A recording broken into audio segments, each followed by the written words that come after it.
Here you go. This is gonna make you feel so good. There's another girl. Right.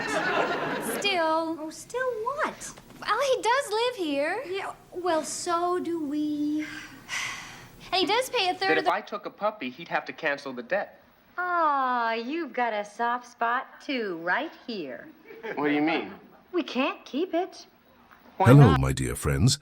Welcome back to our channel where we celebrate the golden age of television that shaped our lives and gave us memories we cherish to this day. Today, we're diving deep into Three's Company, but from a completely different angle than what you usually hear about. We're not just talking about the actors or the laughs.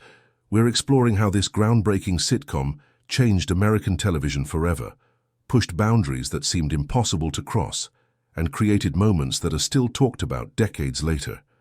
Get ready, because what you're about to discover will make you see this beloved show in a whole new light.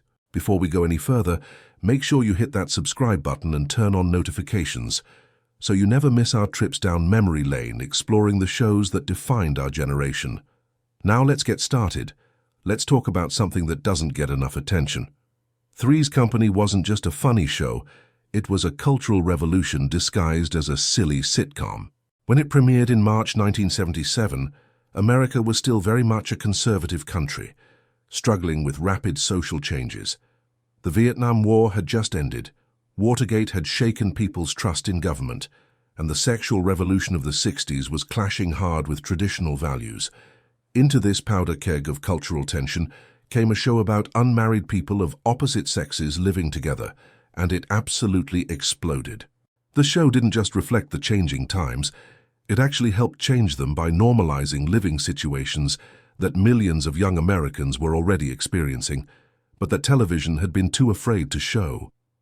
Every Tuesday night at 9 o'clock, families across America sat down together to watch a show that their parents' generation would have considered absolutely scandalous. And that's precisely why it worked. Here's something fascinating that most people overlook. Three's Company was actually a masterclass in the comedy of errors, a theatrical tradition going back to Shakespeare and ancient Roman theatre. Every single episode was built on misunderstandings, eavesdropping, and characters jumping to wrong conclusions. But what made it genius was how the writers used this classical structure to comment on modern social issues without being preachy. Take any episode, and you'll find themes about gender roles, sexual politics, economic struggles, and changing social norms, all wrapped up in pratfalls and double entendres. The show made people laugh while quietly challenging their assumptions about how men and women should behave, who should cook and clean, who should work and earn money, and what relationships between the sexes could look like. Jack Tripper cooking in the kitchen wasn't just funny, it was revolutionary for showing a man who was comfortable doing what was considered women's work, and the show never made him less masculine for it. Now let's talk about those episodes that pushed the envelope so far that even today they're remarkable. Remember the episode where Jack had to kiss a man to maintain his cover of being gay? In 1978, showing two men kissing on network television was absolutely unheard of, and ABC was terrified. They filmed multiple versions, and the final broadcast version was toned down, but even the suggestion of it was shocking.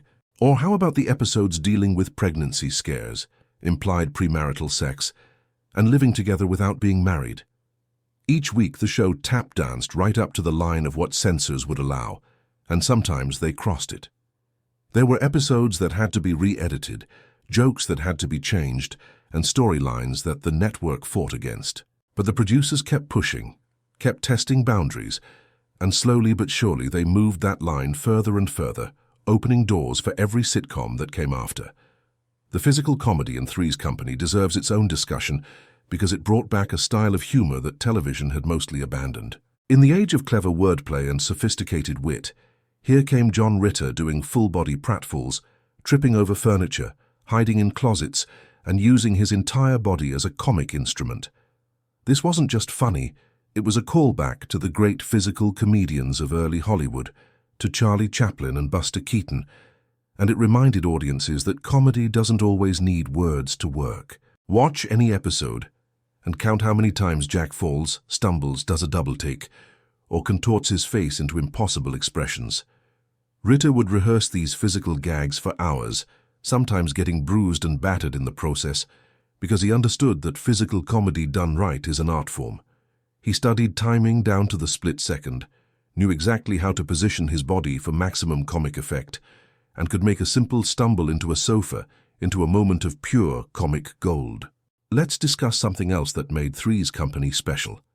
It was one of the last great sitcoms filmed before a live studio audience in the classic three-camera setup. This meant real people were really laughing at what they saw, not canned laughter added later. You can hear the difference when you watch the show. Those laughs are genuine, the energy is real, and sometimes you can even hear the audience groaning or gasping at particularly risque jokes. This created a unique energy that you simply cannot replicate with single-camera filming or laugh tracks. The actors fed off that live audience energy, sometimes playing moments bigger when they heard a great response, or adjusting timing based on how long the laughs lasted. It was like doing theater but on television, and it created an intimacy and immediacy that modern shows rarely achieve. Here's a perspective rarely discussed. Three's Company was actually quite progressive in its treatment of female characters for its time. Yes, there were blonde jokes and dumb blonde stereotypes with Chrissy, and later Cindy, but look deeper, and you'll see Janet was portrayed as smart, capable, independent, and equal to the men. She had a career, paid her own way, made her own decisions, and was never portrayed as desperate for a man or incomplete without one. Even Chrissy, for all her ditzy moments, was shown as good-hearted, loyal, and often possessed of an unexpected wisdom. The show also regularly featured professional women, career women, and women in positions of authority, which was still relatively rare in late 70s television. And while Jack pretended to be gay, the joke was never on gay people themselves. It was on the prejudice and ignorance of characters like Mr. Roper and Mr. Furley, who believed the stereotypes. The show also captured a very specific moment in American economic and social history that resonates today. Three young people sharing an apartment because none of them could afford to live alone in expensive California, working service jobs and struggling to make ends meet, dealing with difficult landlords and rising rents.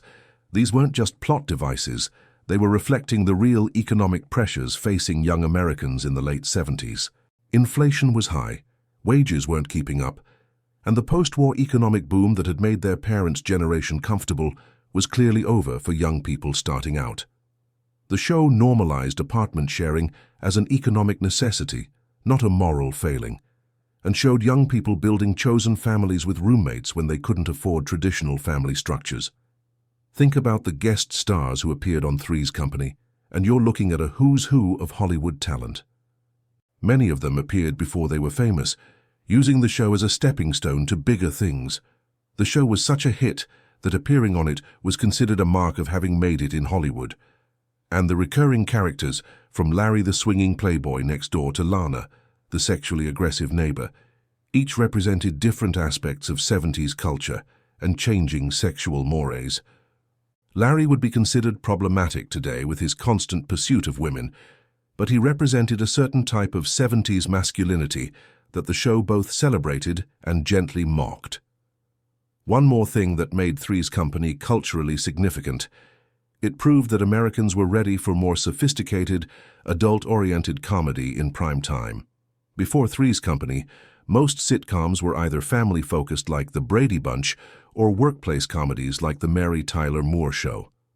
Three's Company showed that audiences wanted to see young, single people navigating adult situations, dealing with romantic and sexual tension, and living lives that looked more like real life than the sanitized version television usually showed.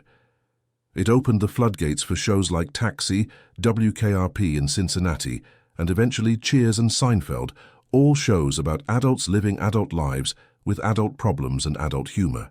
So, my dear friends, I hope this different perspective on Three's Company has given you a new appreciation for what this show really accomplished.